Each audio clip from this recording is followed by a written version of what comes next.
जी, जैसे विकास हमारे देश में बढ़ते जा रहा है, वहीं पर महिलाओं की स्थिति भी कई अपराध ऐसे हैं जो नए-नए जन्म हो रहे हैं। जैसे महिला उत्पीड़न के क्षेत्र में मैं बात करूँ तो घरेलू हिंसा एक अलग बात होती है, पर कहीं न कहीं कार्य क्षेत्र में उनके साथ हिंसा होती है, यौन उत्पीड़न के तहत उनके साथ हिंसा हो रही है। तो ऐसे केसेज़ जो हमारे पास आते हैं, उनका एक ही समाधान है कि आप उनका विरोध करें और अन्याय के खिलाफ लड़ें ताकि ताकि बाकी लोगों को भी इस हिसाब से जागरूक हों। और ऐसे केसेस हैं जो कार्य क्षेत्र में हमारे पास आते हैं।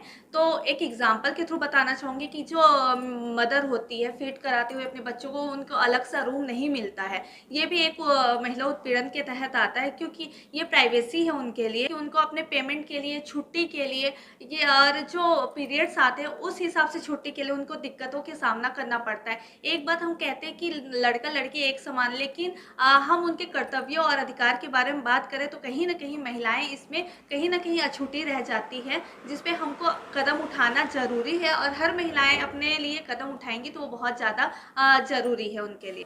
और अगर ये चीज़ें बढ़ती जाती तो आप कानून का सहारा लें, वकीलों का सहारा लें। उनको मैं अगर महिला थाना जाती है, कंप्लेंट कराती है, फिर उनके बाद मैं विधिक सेवा प्राधिकरण में उन्हें ले जाती हूँ ताकि ज़्यादा खर्चा ना हो और सरकारी वकील उन्हें मिल जाए। देखिए, महिला उत्पीड़न को लेके बहुत सारे कानून हैं, आईपीसी की कई सारी धाराएँ हैं, डिपेंड करता है कि किस तरीके का उनके साथ घटनाक्रम हुआ है। अगर वो किसी जो अमूमन जो हमारे समाज में हम ज़्यादातर देख पा रहे हैं कि घरेलू हिंसा का शिकार हर दूसरी महिला अपने घर के अंदर है। कहीं वो ससुराल से पीड़ित हो रही है, तो कहीं अपने परिवार के दूसरे सदस्य से पीड़ित हो रही है। तो घरेलू हिंसा क्या है, उसको समझने के लिए घरेलू हिंसा से बचाव का अधिनियम हमारे पास है। उसके लिए जैसे हम लोग थाने में रिपोर्ट करते हैं, तो घरेलू हिंसा से जो संरक्षण हमको मिलेगा, उसके लिए हर जिले में एक ऑफिसर्स बैठती हैं, उनके सामने वो जाकर रिपोर्ट कर सकती हैं। अगर उनको वो भी नहीं पता है तो सीधा कोर्ट में भी जाके वो सीधा एप्लीकेशन लगा कर के मूव कर सकती हैं 12 घरेलू हिंसा का आवेदन। तो उसके थ्रू वो रिपोर्ट मंगा लेते हैं। तो इस तरीके से घरेलू हिंसा का वो कर सकते हैं। अगर किसी प्रकार से पति या जो भी उनके जिनके संबंधित वो रह रही हैं और अनमैरिड हैं, तो पिता से या माँ से, जो भी उनको संरक्षक में रहती हैं। मैरिड हैं तो पति से।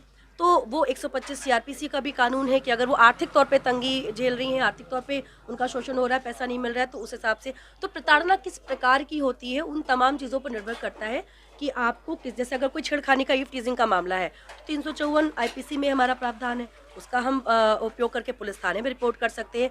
लेकिन अगर कुछ भी नहीं समझ में आए, हमारी बहुत सारी हेल्पलाइंस चल रही हैं। 181 महिला हेल्पलाइन है। 181 निर्भया कांड जब हुआ था, दिल्ली के अंदर एक बहुत बड़ा कांड हुआ जिसमें हमने देखा था कि बहुत बड़ा गैंगरेप था। उसके बाद हर जिले में वन स्टॉप सेंटर्स बनाए गए निर्भया फंड से, और रिहैबिलिटेशन का भी प्रोसेस स्टार्ट किया गया। 3 दिन, 4 दिन, 5 दिन, जो भी उसको ज़रूरत पड़े वो वहाँ रह सकती है। अगर उसको शेल्टर चाहिए तो वो भी उसको देना, उसके उसका अधिकार है उसको पाना।